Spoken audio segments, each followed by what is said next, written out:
Hi, this is Robert Kiyosaki, and you're listening to Capital Hacking. This is the most important thing you can listen to today. Here's the one. I have a dream. With great power comes great responsibility. I could do this all day. This is it. Don't get scared now. They may take our lives, but they'll never take our freedom. Cinderella story out of nowhere. It's in the hole.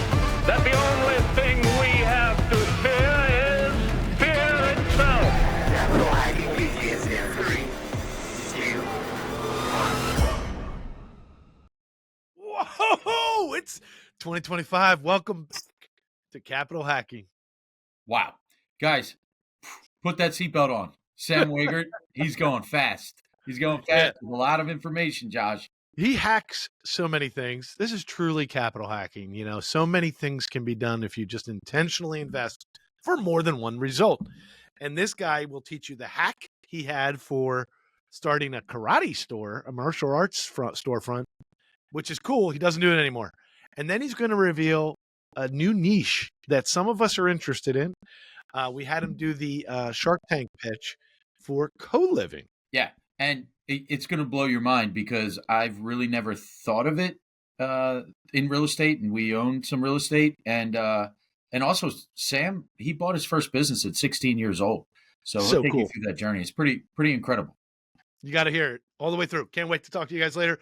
Leave a 5-star if you could. Ciao. Let's go. John, welcome back to the year 2025. We're having a phenomenal kickoff with Sam. Yeah, we are. And we're so excited. So Sam Wegert, man, we have been trying to get you on for a few months here. And you've been a GoBro for over a decade. Josh and I are going, we just hit our 7-year anniversary. So welcome to the big show. Give our audience a little background on who you are and what you're up to. John and Josh, I love this, man. Thank you guys so much for the invite. It's an honor to be on. I'm glad we set this up. John, thanks for reaching out. Yeah, I'm just honored to be on. This is going to be fun. This is going to be cool. Yeah, I mean, a background on me, I could take this in so many different directions, but look, I'll give the high level view and then you guys can tell me where you want to dive into. But, you know, I'm a homeschooled kid, one of 8 brothers and sisters with parents who decided to push the limits in every way possible. We were juicing before it was cool. We were homeschooling before it was cool. They were, you know, eating all these alternative grains and weird stuff. My parents were just these health nuts that didn't want to have the government educate their kids. And so they kind of raised us to really think outside of the box. And so along that journey, they put me in martial arts. And really for confidence, I was the shy kid, believe it or not, who couldn't look you in the eyes and shake your hand at the same time. And my mom rode by this martial arts school one time and it said self-control, discipline, and confidence. And she was like, I'm signing Sam up for that. And so as the story would go, I kind of was in I endeared myself to my martial arts instructors, and they ended up selling me this school. And again, there's nuances to this, but like they sold me a martial arts school when I was 16 years old. My instructor was burnt out. He wanted to leave the industry. He was like, Sam, I think you could run it. You're a great teacher, you know. And I just applied myself, right? Which is such a lesson for life in general. Like when you just apply yourself, opportunities present themselves. I wish more people got that. Like you guys are both examples of that, right? Like hard work, just do things and things come to you when you're hardworking. So that was a really beautiful opportunity. And my parents loaned me a little bit of money at 16, believe it or not. And I just dove in and I said, you know what? I'm going to be somebody. I'm going to be an entrepreneur. I'm going to like not have a W-2 job. I'm going to not go to college, right? All these things. My dad had 4 degrees, doctorate, master's, 2 bachelors. He worked hard to get me a full ride scholarship to one of the best Christian schools on the East Coast. And I was like, Dad, I'm not going to do it. And he was like, what the heck, right?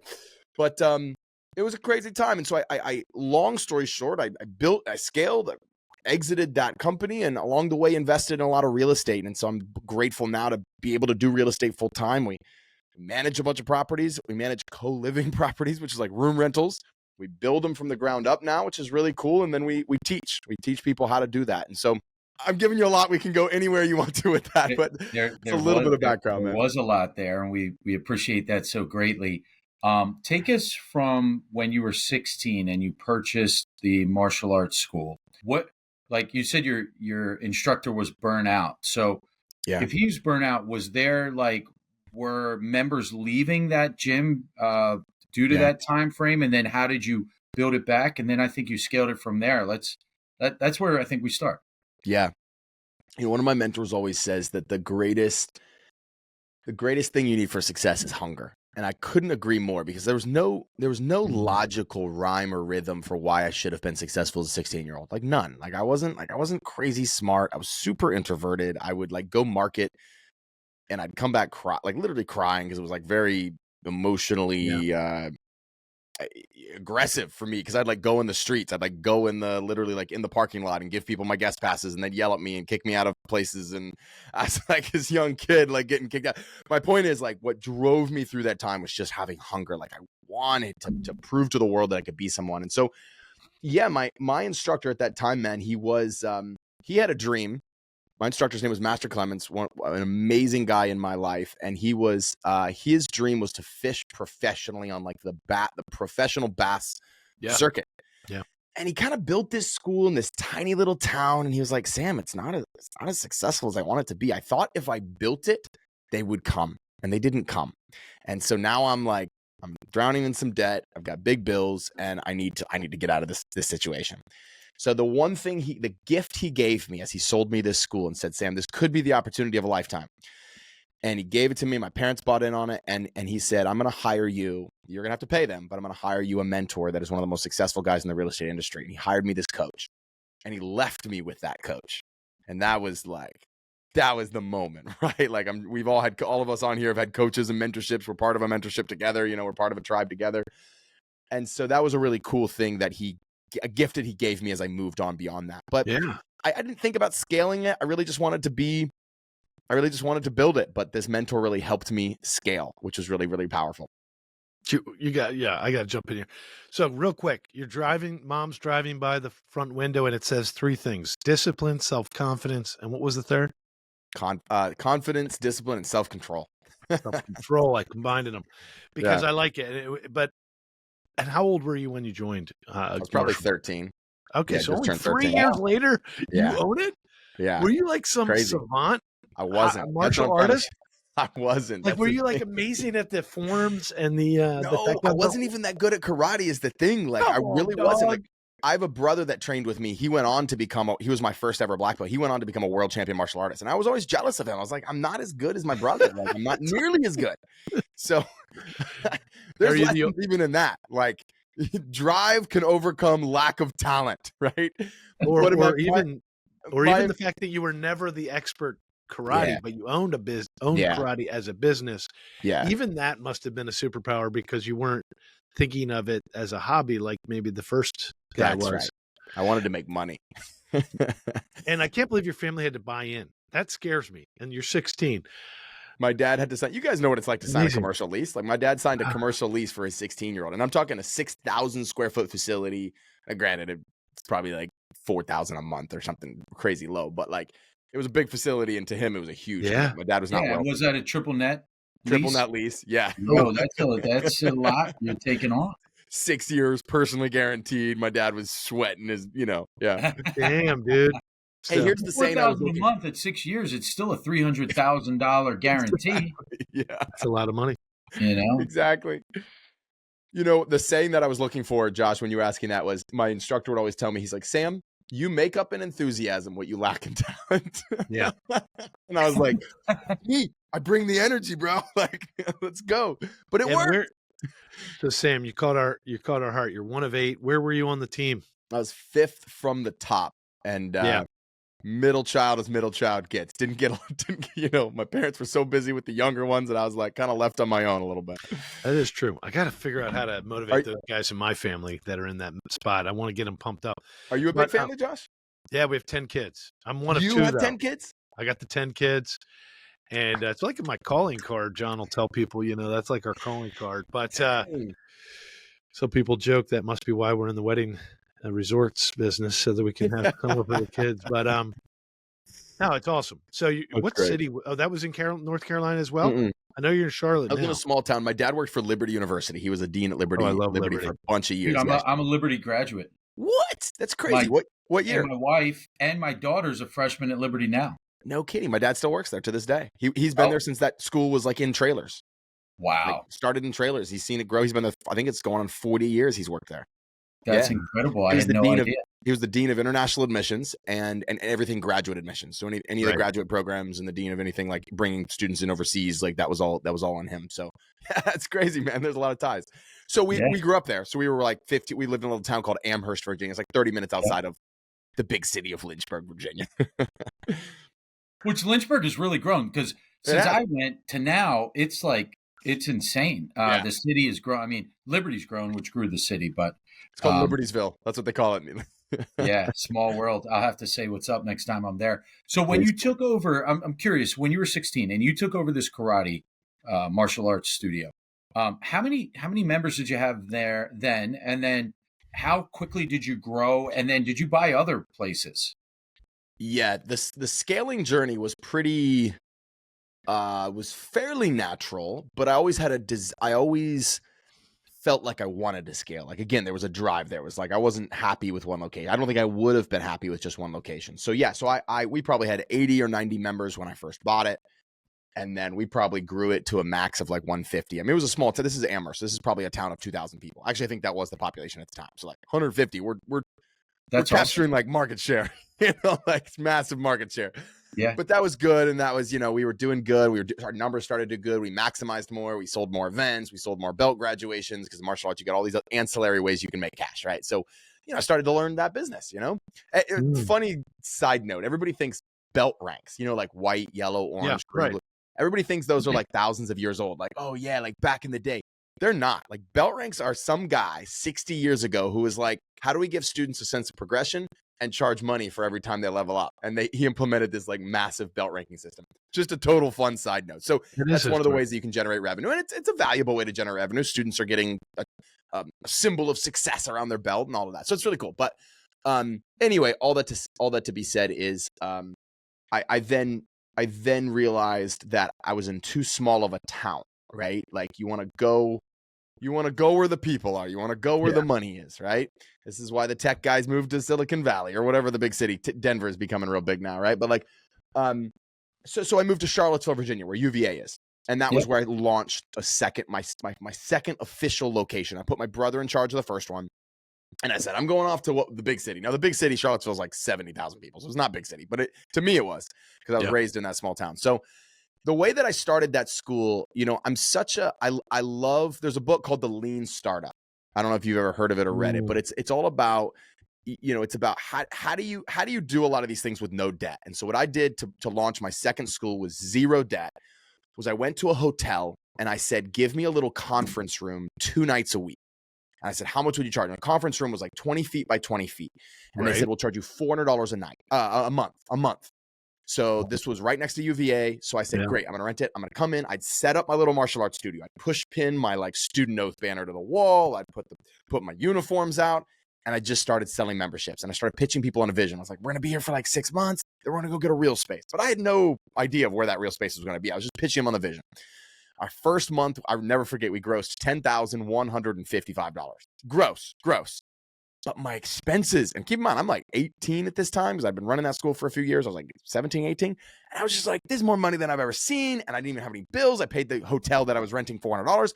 And it proved to me that you can do a lot of these things without massive amounts of capital. I remember calling my friend and being like, those people that say you have to have money to make money, like there's ways to hack it, right?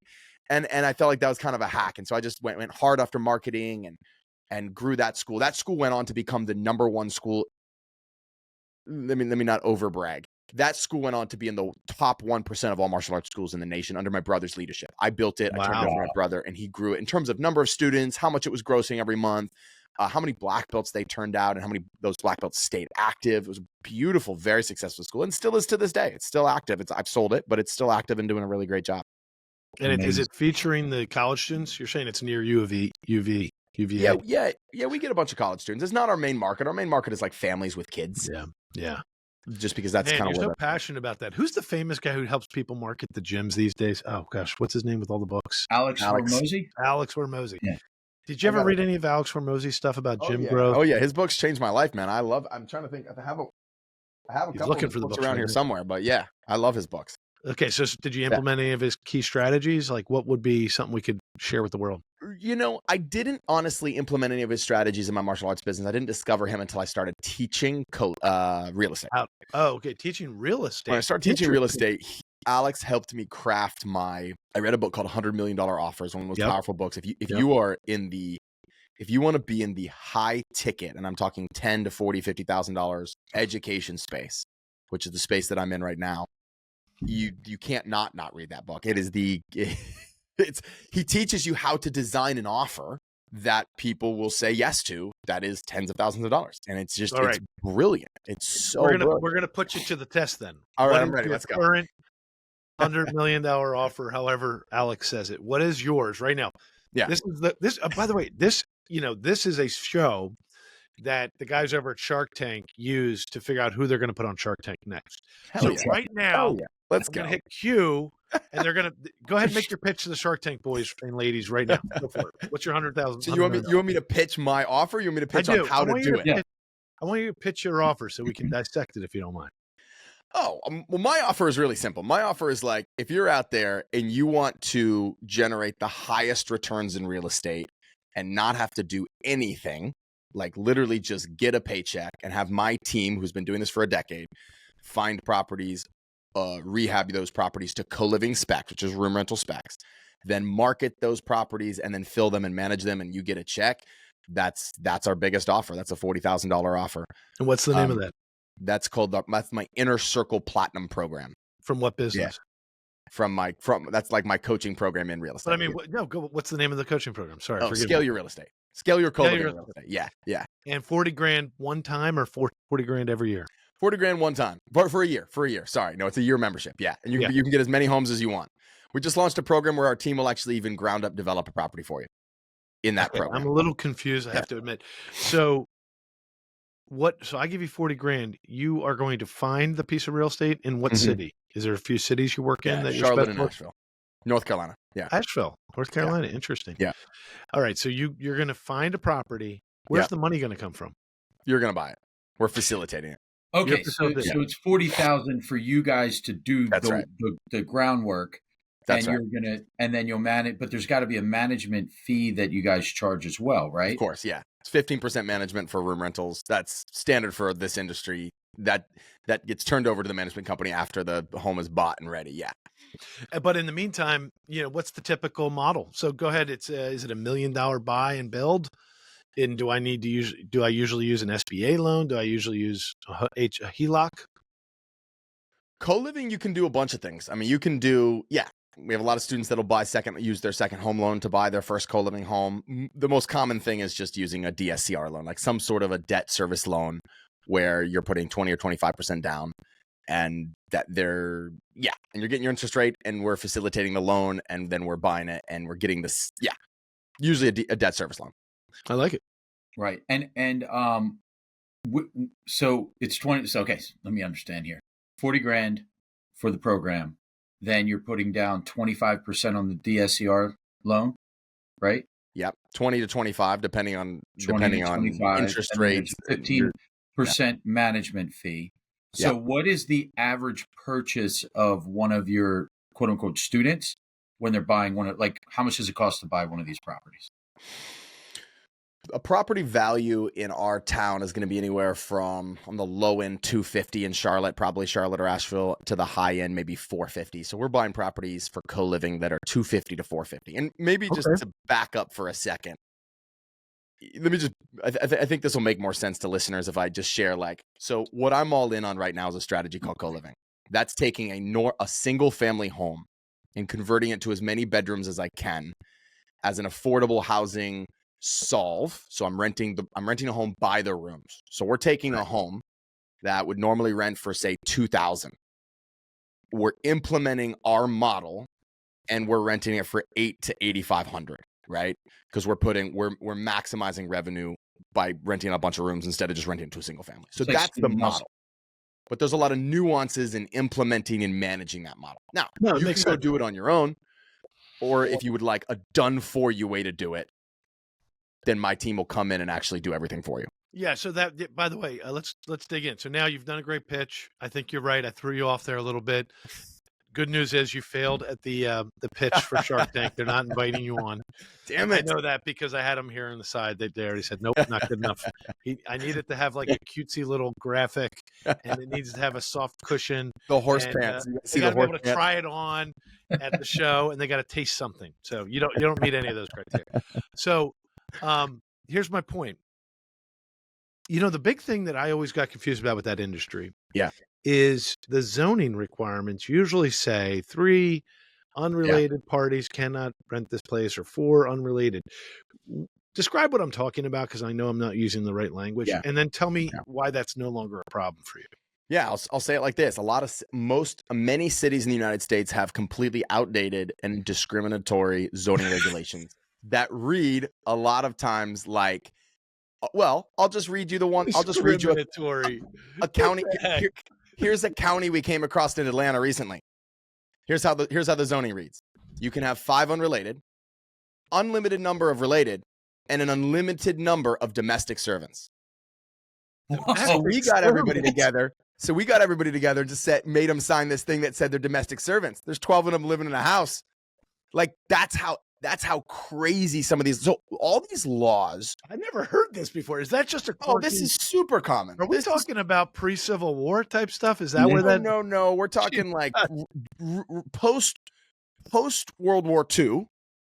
When a lot of these cities came out, they wanted to regulate prostitution houses, undocumented immigrants, 40 of them living in a home. Like that's a lot of what these rules and restrictions were created for, right? Yeah, that's a fair point. I imagine you might be right.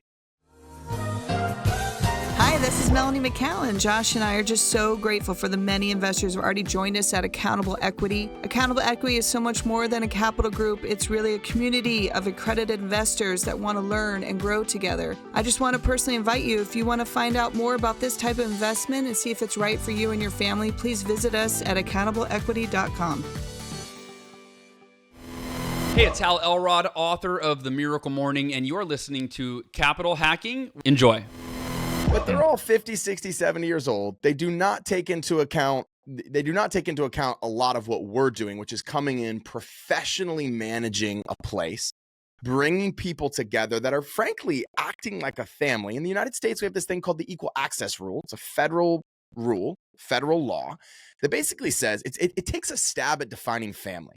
As you might imagine, the federal government has defined family extremely loosely. It's like if you act like a family and you kind of want to be a family and you perceive a family, you're a family, and the federal government is going to treat you like a family. So there's all kinds of like little legal things around this, but one of them is federal access. Basically, you're doing a good job. You're finding angles and opportunities within the law. So many, yes, to keep it kosher. Yes. But the other reason, though, to be fair to towns, little town USA. The reason I thought they had those rules, and I still think I'm right, because whenever I go in for land development, the number one thing is parking, right? Sure. So you tend to think unrelated people, vehicle consumption, usage, parking on the street. Yeah. You would think there is a valid reason to have certain rules. But let's suffice it to say, you come in. How do you take a $2,000 4-bedroom home rental and make it 8? Give me the math. What am I paying for my room? Am I not getting a room? My name is Joe, the renter.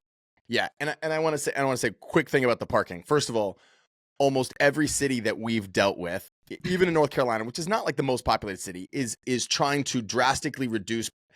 Every city in America is trying to increase density in their city, hands down. Charlotte just passed a law says you can build duplex, triplex, quadplex on any single family lot in all the city of Charlotte. Wow. We need more affordable housing. We need more towns. That's Charlotte. Charlotte's not even the most crowded city in America. Like this is not.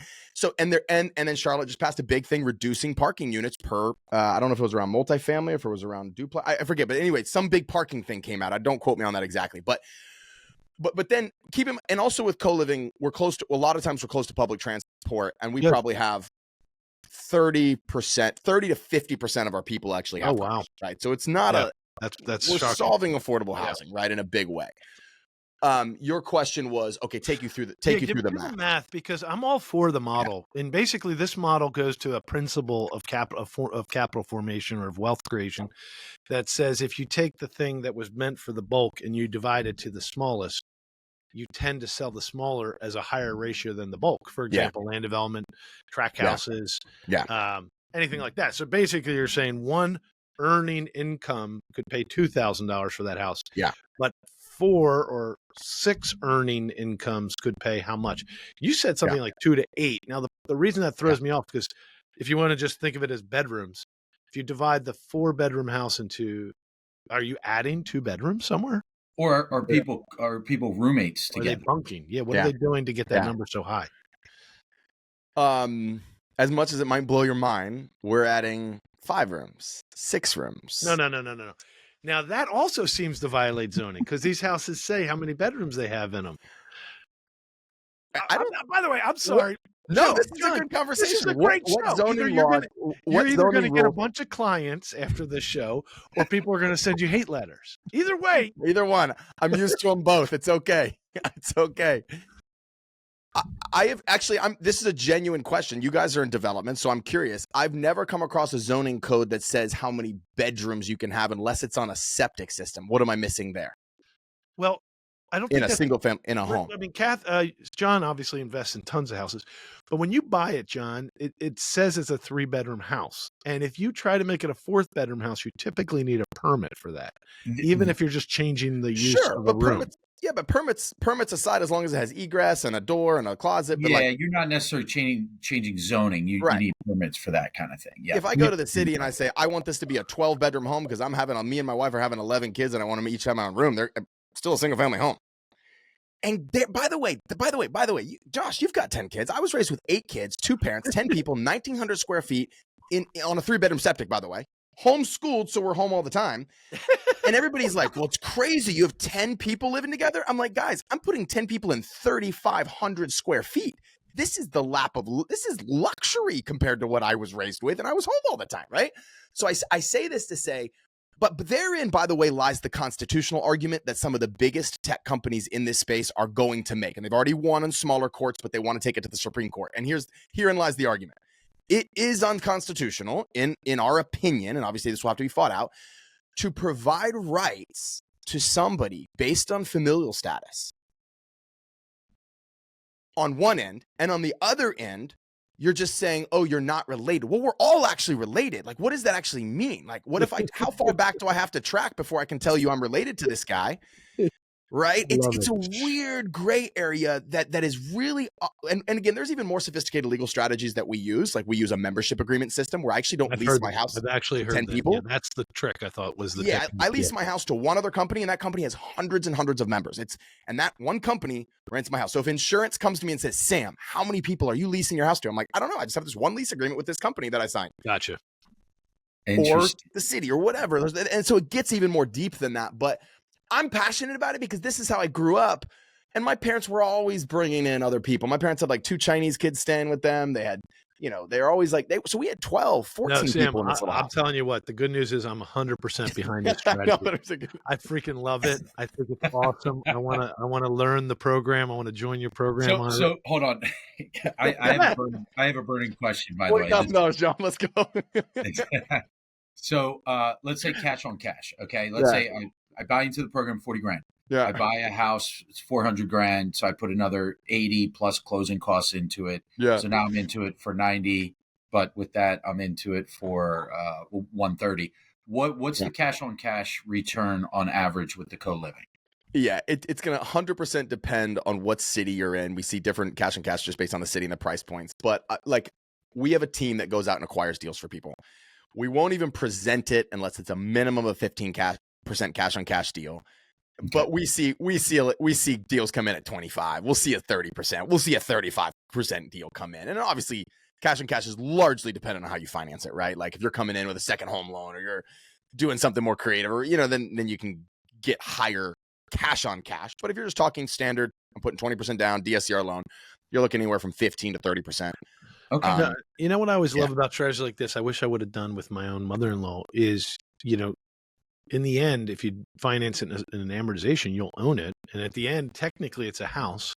So you could live there eventually. It almost could be like the 40-year-old person does this, and when they're 65, they move there. Yeah.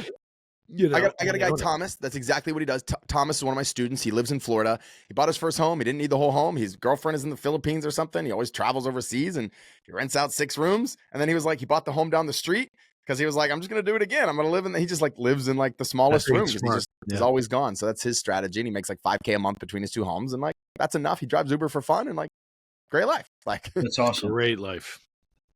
I was going to say something about what you just said though. It skipped my mind, but yeah, I think that, there's a lot of positive movement. I will say this, there's a lot of positive movement just to maybe put a bow on the regulation thing.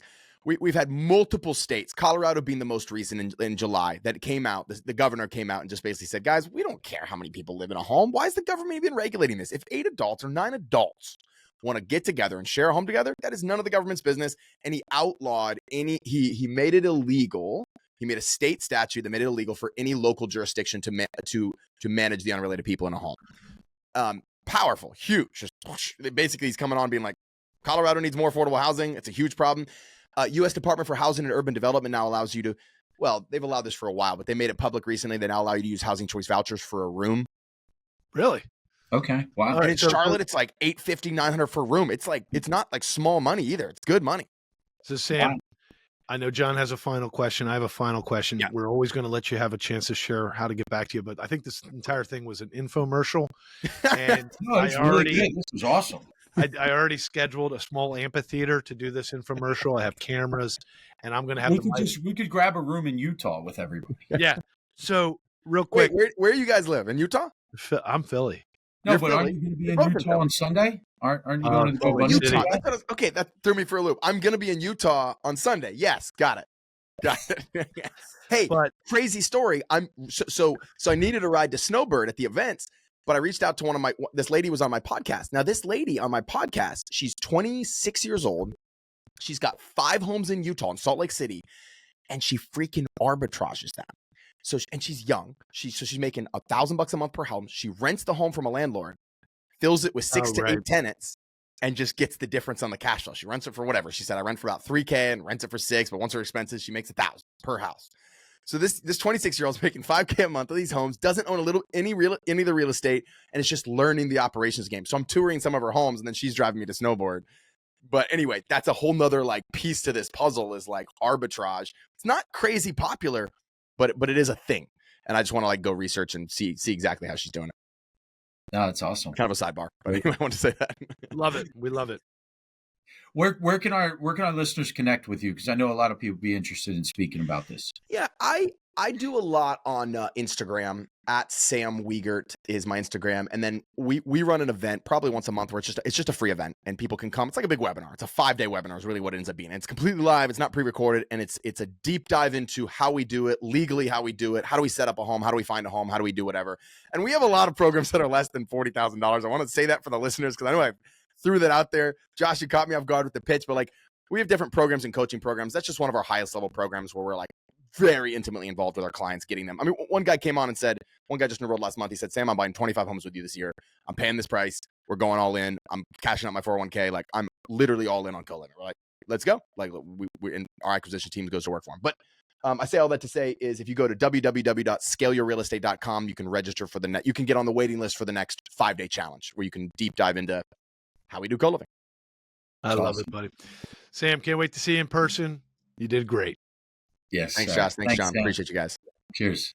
Damn straight. We just got we got to the end of another great show. And everyone listening right now, you're the family and friends. Thanks for staying till the end. That was so fun. And hey, hit the like, hit subscribe. We're here to serve you guys. That's why we're doing this show. Josh is not paying me. I'm doing this off of my quote unquote sweat equity because we want to make a difference in your life. And then that ripple effect will continue to touch the world. Hey, amen, brother. Please check us out on capitalhacking.com, all the social media threads. And yes, I know you've probably already sent this episode to one of your best friends. Thank you. We love you. Just go right into your iPhone, hit the plus symbol. We'll talk to you later. See you next week. Share.